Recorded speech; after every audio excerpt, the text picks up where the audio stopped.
Hello students, welcome back to my channel, your channel Puneet sir की पाठशाला।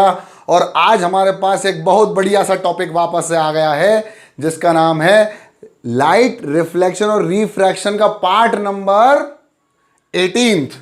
और मैंने यहां पर एक सवाल पूछा है और बच्चे मुझसे अक्सर सवाल पूछते हैं, what is refraction of light.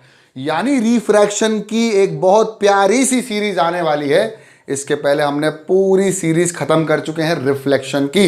जिसने नहीं देखी है सिर्फ कुछ मत करो, लिख दो light reflection and refraction Puneet sir. YouTube पे जाकर बराबर से आपको सारे पार्ट मिल जाएंगे। 17 पार्ट तक हम लोगों ने उसमें हर एक चीज क्लास 10th से लेवल उठकर अच्छे से डिस्कस करी है। और आज जो मैं सीरीज स्टार्ट कर रहा हूं, ये इस सीरीज का पहला पार्ट होगा और लाइट रिफ्लेक्शन और रिफ्रैक्शन का पार्ट नंबर 18 होगा कि what is refraction of light, what is refraction of light.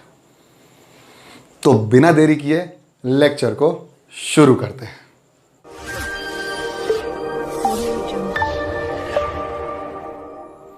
तो अब तक के पार्ट्स में आपने देखा कि हमने बहुत बढ़िया तरीके से रिफ्लेक्शन ऑफ लाइट को समझा दिया था। और लास्ट वाला पार्ट मिरर फॉर्मूले से हमने सारे क्वेश्चंस कर लिए जो आपके आते हैं अधिकतर बोर्ड्स में, और 100% आपको समझ में आए होंगे।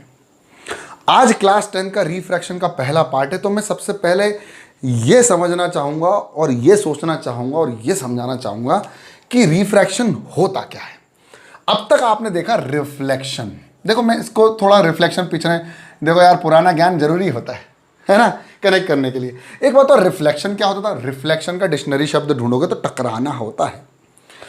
अब आपको पता है रिफ्लेक्शन किसका होगा? लाइट का। तो लाइट आ रही है, हमने कहा कि लाइट स्ट्रेट लाइन में आती है। लाइट पार्टिकल भी है और वेव भी है, मैं आपको बता चुका हूं। एक इलेक्ट्रोमैग्नेटिक वेव है, लेकिन बेटा ये 12th में डिस्कस करेंगे बहुत अच्छे से। अब लाइट जब आती है तो किसी से टकराती होगी, तभी तो रिफ्लेक्शन हुआ। वो कितने ऑब्जेक्ट से टकराती है? हमारे यहां 3 प्रकार के ऑब्जेक्ट्स थे। सबसे पहला ऑब्जेक्ट मैंने जो देखा था वो था ओपेक। दूसरा ऑब्जेक्ट था ट्रांसपेरेंट और तीसरा था ट्रांसल्यूसेंट। देखो ओपेक की बात अगर हम करें तो लाइट 100% रिफ्लेक्ट करे, और लाइट रिफ्लेक्ट करती है तभी हमें कोई चीज दिखती है, और जिस चीज से रिफ्लेक्ट करती है वो चीज हमें दिखना चालू हो जाती है। इसका मतलब लाइट जा रही है और कोई भी चीज को आप देख पा रहे हो। जैसे फॉर एग्जांपल मैं इस बोर्ड को देख पा रहा हूं, आप मुझे देख पा रहे हो, मैं आपको, कभी मिलेंगे कोई दिक्कत नहीं, देख लेंगे। कोई लाइट जब ट्रैवल करती है from one place to another place तो उनके बीच में 3 चीजें आती हैं, ओपेक, ट्रांसपेरेंट और ट्रांसल्यूसेंट। एक बार एक दोस्त जा रहा था, उसको समझ में ही नहीं आया और एक गेट टकराया। उसने कहा अरे ये कहां से आया? तो जब वो गेट टकराया तो उसने देखा कांच का गेट था। और जब वो जा रहा था तो उसको समझ में नहीं आया कि कहीं आर पार कोई चीज है या नहीं। जैसे हम ट्रांसपेरेंट मोबाइल के कवर्स देखते हैं, हमें आर पार का सब कुछ दिखता है, लेकिन क्या इस दीवार के, इस बोर्ड के आर पार आप देख पा रहे हो? नहीं। तो ये ऑब्जेक्ट जो होते हैं ओपेक होते हैं। अब बात करते हैं ट्रांसपेरेंट की। ट्रांसलूसेंट की हम बात नहीं करेंगे। खिड़की दरवाजे होते हैं जिसमें से कुछ प्रतिशत लाइट अंदर आ जाती है और कुछ रिफ्लेक्ट हो जाती है। ट्रांसपेरेंट 100% लाइट क्या हो जाती है? ट्रैवल कर जाती है और पास हो जाती है उस पर्टिकुलर ऑब्जेक्ट से। ये तीनों प्रकार के ऑब्जेक्ट्स हमें पढ़ने थे, स्पेशली 2। तो हमने पहला तो पढ़ लिया, अब दूसरा पढ़ रहे हैं। इसकी बात हम नहीं करेंगे 10th क्लास में। ओपेक ऑब्जेक्ट पढ़, ट्रांसपेरेंट ऑब्जेक्ट्स में 100% लाइट आर पार चली जाती है। इसका मतलब, अब देखो यार, आप देख रहे हो यहां पर एयर है, आप मुझे देख पा रहे हो। अगर मैं अपने सामने दरवाजा लगा दूं, जैसे फॉर एग्जाम्पल ये किताब लगा दूं, ये किताब लगा दूं, तो आप मुझे इस किताब के आर पार नहीं देख पाओगे, लेकिन इसके आर पार देख पाओगे। अब ऐसी कौन सी चीज है जिसके आप आर पार देख पाओगे अगर मैं लगा भी दूं तो? Sir glass. मतलब वो जो होता है वो ट्रांसपेरेंट होता है। तो हमने भी कोशिश करी और हम लेके आ गए एक गिलास जिसमें भरा था पानी। आहा सर, ये एग्जाम बड़ा फेमस एग्जाम्पल है। आप देख पा रहे होंगे कि मैंने यहाँ पर इसमें एक पेंसिल लगा रखी है और इसके आर पार मैं देख पा रहा हूँ और इसके आर पार आप देख पा रहे हैं कि देखिए ग्लास के आर पार हमने कुछ लिखा हुआ है। अब आप देख पा रहे हैं कि यहां पर जो लाइट है वो अपने विचित्र तरीके से इस पेंसिल को मोड़ा हुआ बता रही है, लेकिन ये पेंसिल तो बिल्कुल शार्प और सीधी है। लेकिन जैसे ही मैं इसको इसके दूसरे मीडियम में रखता हूं तो मुझे पेंसिल जो है मुझे थोड़ी सी टेढ़ी दिखने लगती है, थोड़ी सी बेंड होने लगती है।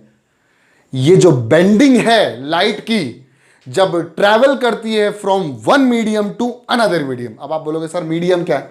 जैसे एयर एक मीडियम था, अब इस एयर मीडियम से ये ग्लास मीडियम और वाटर मीडियम में जा रही है। देखो आप आर पार देख पा रहे होंगे वाटर मीडियम के और एयर मीडियम के। तो जब ये लाइट ट्रैवल कर रही है यहां से एयर से ग्लास, ग्लास से वाटर, तो ये लाइट इस ऑब्जेक्ट को बेंड करवा रही है। लाइट बेंड हो रही है या ऑब्जेक्ट बेंड हो रहा है, इसकी बात हम करेंगे।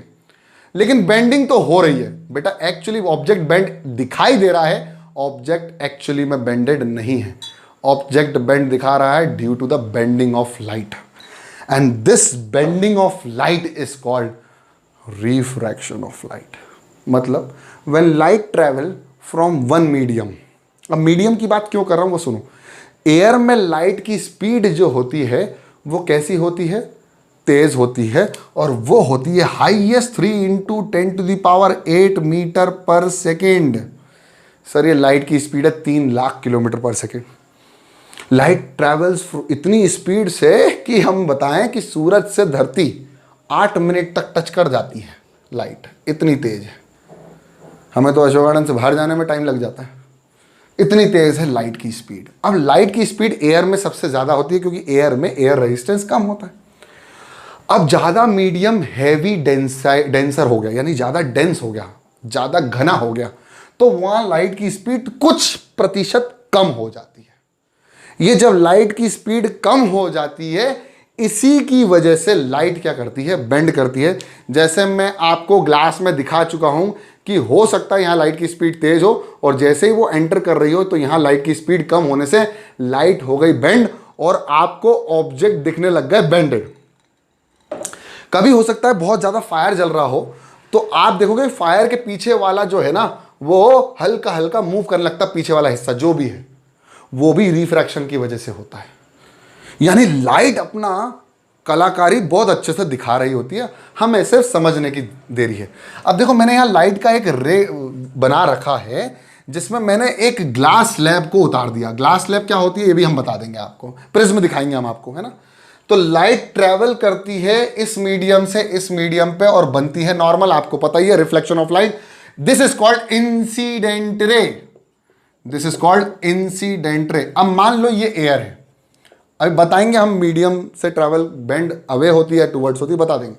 ये एयर मीडियम से ट्रैवल होते होते होते आई और एकदम से उसको पता चला कि बीच में कोई स्पीड ब्रेकर आ गया। आया समझ में? अब देखो बताता हूं, जैसे आप नॉर्मली गाड़ी चलाते हुए जा रहे होते हो और बीच में से क्या आ गया, कोई स्पीड ब्रेकर आ गया रोड के, तो आप वो कोना ढूंढते हो जहां स्पीड ब्रेकर खत्म हो गया। क्यों क्यों भाई, ऐसा क्यों? स्पीड ब्रेकर से क्या? स्पीड ब्रेकर का मतलब ही होता है कि स्पीड रोकने वाला, और हम और आप और इस पूरी दुनिया में कोई भी ऐसी चीज नहीं है जो अपनी स्पीड को कम होने देगी, चाहे वो आगे बढ़ने की हो या पीछे बढ़ने की हो। अब लाइट बेचारी गरीब सी ऐसे ही काम करती है, वो भी अपनी स्पीड को कम नहीं होने देती है। तो ये क्या लगता है उसको स्पीड ब्रेकर? क्यों? क्योंकि लाइट बहुत शानदार तरीके से आगे बढ़ रही थी, जिसमें उसकी स्पीड बहुत तेज थी।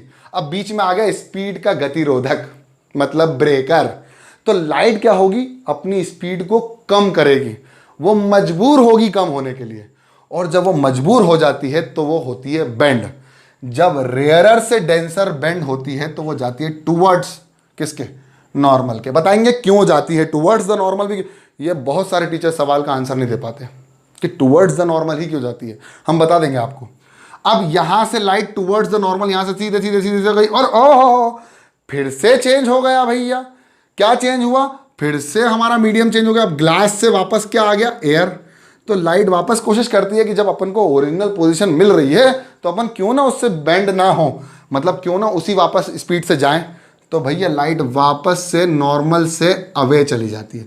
लाइट जाना चाहिए थी ऐसी और चली जाती है ऐसी, और आप देख रहे हो लाइट जाना चाहिए थी ऐसी लेकिन लाइट बेंड होके ऐसी। इसका मतलब यह हुआ कि यहाँ पर भी लाइट की कुछ ना कुछ बेंडिंग आपको नजर आई। आप अगर देख पा रहे होंगे तो लाइट यूँ जाना चाहिए थी सीधी, लेकिन लाइट बेंड होके फिर गई है। इसका मतलब ये हुआ this is called bending of light. देखो आप दिख रहा होगा, आपको बिल्कुल तुरंत नजर आ रहा होगा जो मैंने डायग्राम बनाया है कि लाइट जाना चाहिए थी ऐसी, लेकिन बेंड हुई और नीचे की तरफ गई। This is called bending of light when light travel from one medium to another medium. लिख लो, when light travels from one medium to another medium, it bends away or towards the normal। ये normal है, bend away and towards or towards the normal। this bending of light is called refraction of light। जब light travel करती है from one medium to another medium and it bend away and towards the normal, this bending of light is called refraction of light. हो सकता है कि इस glass की जगह अगर वापस से ये पेंसिल आर पार निकल जाती तो आपको वापस वो थोड़ी सी बीच में से अंदर की तरफ झुकी हुई मिलती और बाहर टेढ़ी वापस उसी पोजीशन पर आने की कोशिश करती। तो ये बेंड लाइट की पेंसिल, जो पेंसिल है ना, वो लाइट का ही कुछ ऐसा ही दिखा रही है कि लाइट भी कुछ इस तरह से बेंड होती होगी, तभी हमें बेंडिंग ऑफ पेंसिल दिख रही है। इसका मतलब यह हुआ कि लाइट की कहीं ना कहीं स्पीड में चेंजेस आया। ये क्यों हुआ? यह हुआ due to the change in speed of light. अब एक्चुअली में 3 into 10 to the power 8 metre per second जो स्पीड है लाइट की, वो है वैक्यूम में, फ्री स्पेस में या फिर एयर में। हम मानते हैं कि इतनी है। इसके अलावा किसी भी मीडियम में जब लाइट ट्रैवल करती है तो उसकी स्पीड कम होती है। ऑब्वियस सी बात है, कम होना तो चाहिए, क्योंकि भैया एक बात बताओ, एक जंगल में 3 पेड़। सर एक जंगल पे 3 पेड़ मतलब जंगल ही नहीं है। हाँ यही समझ लो, जंगल नहीं है, साफ मैदान है और वहां आप दौड़ रहे हो और फिर आपको उसी स्पीड से दौड़ने को कहा गया हरे भरे अमेज़न के जंगल में। क्या आप दौड़ पाओगे? वहां पर बहुत ज्यादा डेंस जंगल में नहीं दौड़ पाओगे इतनी स्पीड से। क्यों? क्योंकि आपकी स्पीड कम हो जाएगी because of the density of that forest. ऐसे ही जब मीडियम घना हो जाए, यानी मीडियम डेंसर हो जाए, तो वहां स्पीड ऑफ लाइट भी क्या हो जाती है? कम। और इसी स्पीड ऑफ लाइट की कमी की वजह से लाइट क्या होना चालू हो जाती है? बेंड। और इसी बेंडिंग को हम कह देते हैं रिफ्रैक्शन ऑफ लाइट। आगे समझ में? आगे हम बहुत सारी बातें करने वाले हैं। रिफ्रैक्शन ऑफ लाइट के हम रूल्स पढ़ेंगे, लॉस पढ़ेंगे, स्नेल्स लॉ क्या होता है। अगर आपको वीडियो पसंद आया हो तो लाइक करो, चैनल में नए हो तो लाल वाला बटन दबा दो, अच्छे कंटेंट के लिए सब्सक्राइब कर लो। और मेरी लाइव क्लासेस में आना हो तो पुनीत सर की पाठशाला @पुनीत सर की पाठशाला DM कर दो इंस्टाग्राम पे। तब तक के लिए पढ़ते रहो, बढ़ते रहो। जय हिंद।